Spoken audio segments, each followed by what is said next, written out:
أشرقت نفسي بنور من فؤادي حينما رددت يا رب العباد وانتشت روحي وصار الدمع يجري. الحمد لله وكفى وسلام على عباده الذين اصطفى أما بعد فأعوذ بالله من الشيطان الرجيم بسم الله الرحمن الرحيم قل اللهم مالك الملك تؤتي الملك من تشاء وتنزع الملك ممن تشاء وتعز من تشاء وتذل من تشاء بيدك الخير إنك على كل شيء قدير صدق الله العظيم.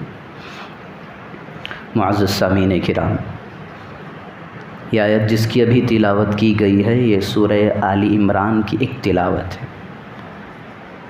سورہ آل عمران ایک سورت ہے، اس کی ایک آیت ہے۔ ابھی اس آیت کو کس موقع پر اللہ رب ذوالجلال نے نازل فرمایا، اس کا ایک بیک گراؤنڈ ہے، ایک پس منظر ہے۔ جب اسلام کی سب سے پہلی لڑائی بدر کی شکل میں ہوئی، اللہ کے رسول صلی اللہ علیہ وسلم دنیا میں آنے کے بعد لوگوں پر محنتیں کی، اللہ کی بڑائی کی دعوتیں دی، پھر لوگ دھیرے دھیرے ایک ایک کر کے اسلام میں آتے گئے۔ اب کفار ان سے چھیڑ چھاڑ کرنا شروع کر دیے۔ مسلمان کہاں تک برداشت کر سکتے ہیں؟ پھر اللہ رب ذوالجلال کی طرف سے حکم ہوا کہ اب ڈیفینس کریں، اب لڑائی کریں۔ پھر اب سب سے پہلی جو اسلام کی لڑائی ہوئی وہ بدر کی تھی۔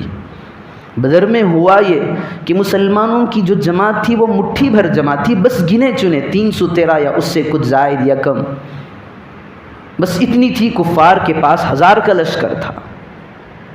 اور جب لڑائی ہوئی تو ادھر روحانی طاقت تھی، ایمانی قوت ان کے پاس تھی۔ ان کے پاس، کفار کے پاس تو بظاہر ہتھیار تھے، لیکن ایمان والوں کے پاس ان کے ساتھ ان کی معیت میں اللہ کھڑا ہوا تھا۔ اب یہ ہوا کہ دونوں کی آپس میں مٹ بھیڑ ہوئی، جنگیں ہوئی، تو مسلمانوں نے کفار کو گاجر مولی کی طرح کاٹ کے رکھ دیا۔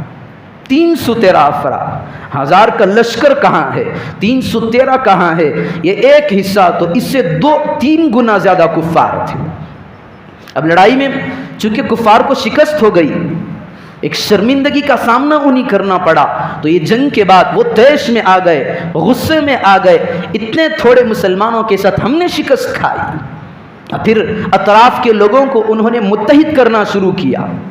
کفار یہودیوں کو بھی اپنے ساتھ ملا لیے، پھر نصارہ کو بھی اپنے ساتھ ملا لیے۔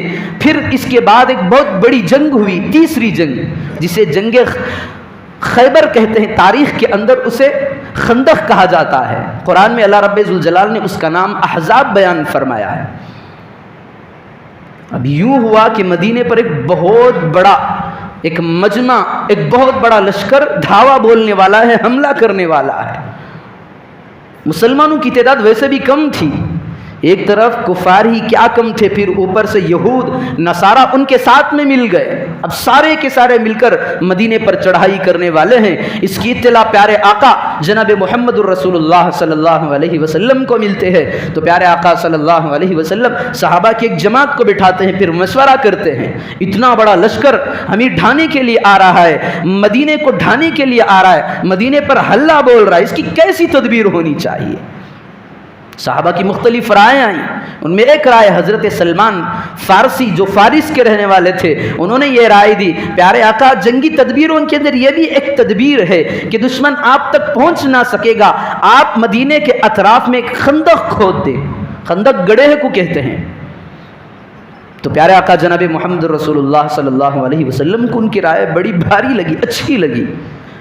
تو پیارے آقا جناب محمد رسول اللہ صلی اللہ علیہ وسلم نے ان کی رائے کو قبول فرما کر پھر 10 صحابہ کو 40 ہاتھ خندق کھودنے کا حکم فرمایا۔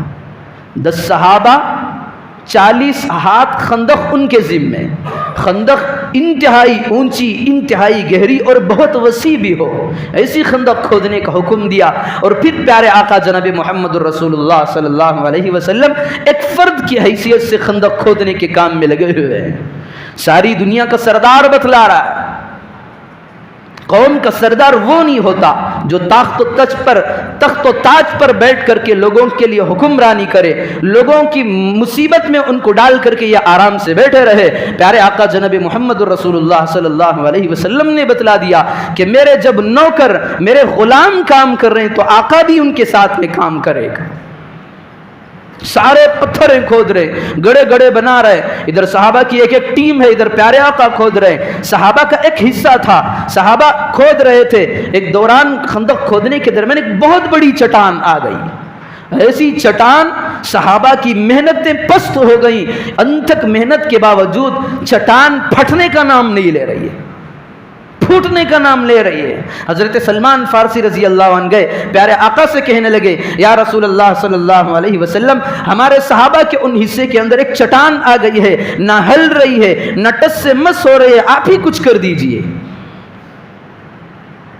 پیارے آقا جناب محمد رسول اللہ صلی اللہ علیہ وسلم کدال اٹھا کر کے وہاں پر خود تشریف لائے، لا کر کے پھر اللہ کا نام لے کر اس پر ایک وار کیا، ایک کدال لگائی، پھر وہ چٹان ریزہ ریزہ ٹکڑے ہو گئی، اسے ایک آگ کا شعلہ نکلا اور اس کی روشنی دور تک پھیل گئی۔ پیارے آقا جناب محمد رسول اللہ صلی اللہ علیہ وسلم نے صحابہ سے فرمایا، صحابہ تمہیں خوشخبری ہو، مجھے فارس کے محلات دکھائے گئے ہیں۔ پھر دوسری ضرب پیارے آقا جناب محمد رسول اللہ صلی اللہ علیہ وسلم نے لگائی، پھر آگ کا شعلہ نکلا، اس کی روشنی بھی دور تک پھیلی۔ پھر پیارے آقا جناب محمد رسول اللہ صلی اللہ علیہ وسلم نے فرمایا، اب مجھے روم کے محلات دکھائے گئے ہیں، تمہیں خوشخبری ہو۔ پھر تیسری ضرب لگائی، لگانے کے بعد اس میں سے پھر آگ کا ایک شعلہ نکلا، پھر روشنی دور تک پھیلی۔ پھر پیارے آقا جناب محمد رسول اللہ صلی اللہ علیہ وسلم نے فرمایا، مجھے اب صنع یمن دکھلایا گیا ہے، تمہیں اس کی خوشخبری ہو۔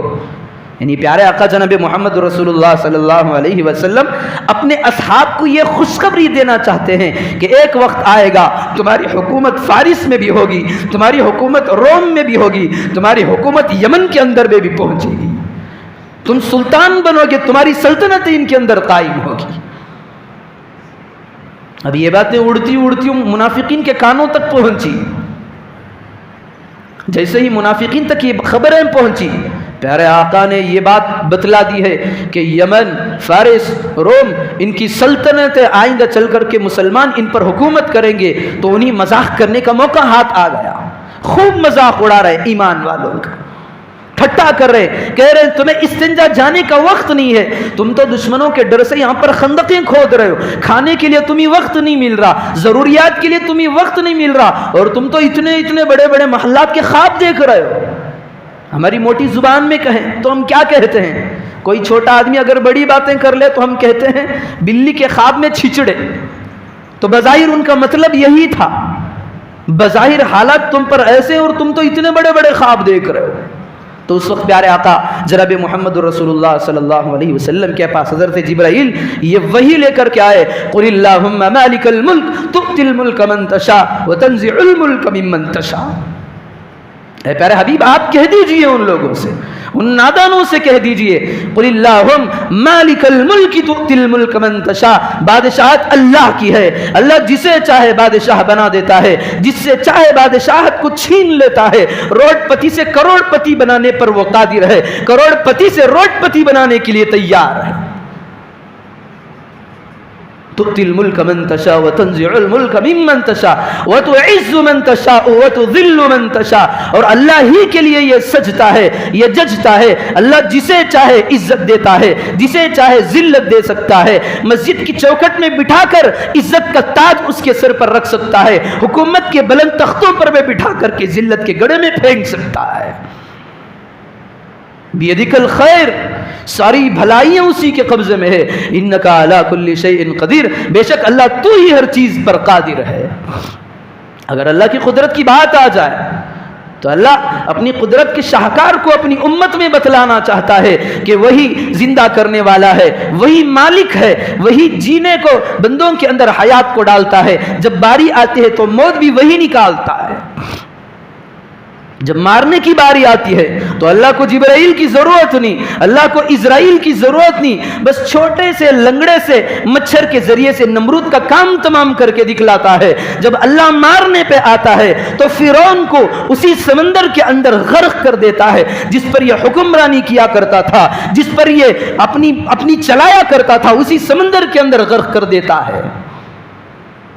جب اللہ مارنے پہ آتا ہے تو قارون کو اس کے خزانے کے ساتھ زمین کے اندر دھسا دیتا ہے۔ ہاں جب اللہ زندگی دینے پہ آتا ہے، بچانے پہ آتا ہے، تو موسیٰ کو اسی پانی کے اندر رکھ کر کے اللہ رب ذوالجلال زندگی کو عنایت کرتا ہے۔ ہاں جب اپنی قدرت کی شاہکار بتلانا چاہتا ہے تو ابراہیم کو آگ کے اندر رکھ کر کے واپس نکال لیتا ہے، اسماعیل کو چھری کے اندر سے رکھ کر کے زندہ نکال لیتا ہے، موسیٰ کو پانی کے اندر سے بچا لیتا ہے، یوسف کو کنویں کی گہرائیوں سے تاریکیوں سے نجات دے دیتا ہے، یونس کو مچھلی کی پیٹ کی تاریکیوں سے نجات دے دیتا ہے۔ آئے اور اللہ کی قدرت کو دیکھیں۔ انسان کی تخلیق کو اللہ نے ایک قطرے سے بنایا ہے، انسان کے سارے نظام کو بنایا، انسان کے مجسمے کو بنایا۔ اللہ کہتا ہے الذی خلقک فسواک فعدلک، وہی اللہ ہے جس نے تمہیں بنایا، فسواک تمہارے جسم کے اعضاء کو ٹھیک ٹھیک بنایا، فعدلک اور ان اعضاء کو معتدل حصوں پر فٹ کیا۔ اگر خدا نہ خواستہ اگر جو ہماری آنکھیں سامنے کے حصے میں ہیں اگر پیچھے آ جاتی تو کیا ہوتا؟ ہمارے پیر نچلے حصے میں ہیں، اگر کندھوں پہ آ جاتے پھر پیروں کی جگہ ہاتھ آ جاتے تو کیا ہوتا؟ منہ پیچھے کی جانب ہو جاتا، آنکھیں سامنے، ناک پیچھے، ایسے اگر بے ترتیب اللہ رب ذوالجلال پیدا کر تو ہم اللہ کا کیا کر لیتے؟ اللہ رب ذوالجلال کہتا ہے میں نے تمہارے سارے مجسمے کو پیدا کیا، بس ایک پانی کی بوند سے پیدا کیا ہے۔ ایک پانی کی بوند اٹھا کر کے ڈالتا ہے تو اس میں انسان رونما ہوتا ہے، انسان کی تخلیق ہوتی ہے۔ اگر اسی پانی کو اٹھا کر اللہ گائے اور بھینس میں ڈالتا ہے تو بہترین صاف و شفاف دودھ کو نکالتا ہے۔ اگر اسی قطرے کو اللہ رب ذوالجلال اگر سانپ اور بچھو میں ڈالتا ہے تو زہر کی شکل میں باہر نکالتا ہے۔ اگر اسی پانی کو اللہ رب ذوالجلال کے اندر ڈالتا ہے تو مشک کی طریقے سے باہر نکالتا ہے۔ اگر اسی پانی کو اللہ رب ذوالجلال اگر درختوں کے اندر ڈالتا ہے تو موسم کے ساتھ ساتھ اس کے پھلوں کو نکالنے پر قادر ہے۔ اللہ کی قدرت ہے۔ اللہ رب ذوالجلال کہتا ہے دنیا کو چھوڑ دو، وفی انفسکم افلا تبصرون، کیا تم اپنی ذاتوں کے کبھی غور کیا ہے تم نے؟ امام اعظم رحمت اللہ علیہ جس مسلک کو ہم فالو کرتے ہیں ان کا مسلک ہے اگر دنیا کے اندر کوئی بھی نبی نہیں آتا، اگر دنیا کے اندر کوئی بھی اللہ کا پیغمبر نہیں آتا، کوئی کافر ایک دور پہاڑی کے کونے پر پڑا ہوا ہے تب بھی اس کے پاس اس پر ایمان لانا فرض اور واجب ہے۔ ایک کافر پہاڑوں کے اطراف میں جہاں پر کوئی انسان نہیں جاتا، کافر ہے اور اس کے پاس کوئی پیغمبر بھی نہیں آیا، کوئی اللہ کی باتیں بتلانے والا بھی اس تک نہیں پہنچا، تب بھی اس پر ایمان لانا اللہ رب ذوالجلال کی ذات پر فرض ہے، کیونکہ وہ آسمان کو اٹھا کر کے آنکھوں کو نظر دوڑا کر کے دیکھ سکتا تھا کہ اللہ رب ذوالجلال نے اپنی قدرت سے آسمان کو کیسے کھڑا کیا ہے، ستون کے بغیر بنایا۔ ہم گھروں کی تعمیر کرتے ہیں بغیر فاؤنڈیشن بناتے ہیں، بغیر پلر کے، بغیر ستون کے ہمارے گھر، ہماری تعمیرات قائم نہیں رہ سکتے۔ اللہ نے اتنا بڑا آسمان کو پیدا کیا، اگر وہ چاہتا تو آسمان کو اٹھا کر غور و فکر کرتا کہ اتنا بڑا کوئی تو مالک ضرور کوئی تو ہے جو اس سارے آسمان کو بغیر ستون کے کھڑا کیا ہے۔ اللہ کی ہر کائنات کے ذرے ذرے کے اندر اللہ رب ذوالجلال کی قدرت کار فرما ہے۔ اللہ رب ذوالجلال کہتا ہے میں نے زمین کے اندر 3 حصوں کو پانی میں تقسیم کیا، ایک حصے پر میں نے زمین کو بنایا ہے۔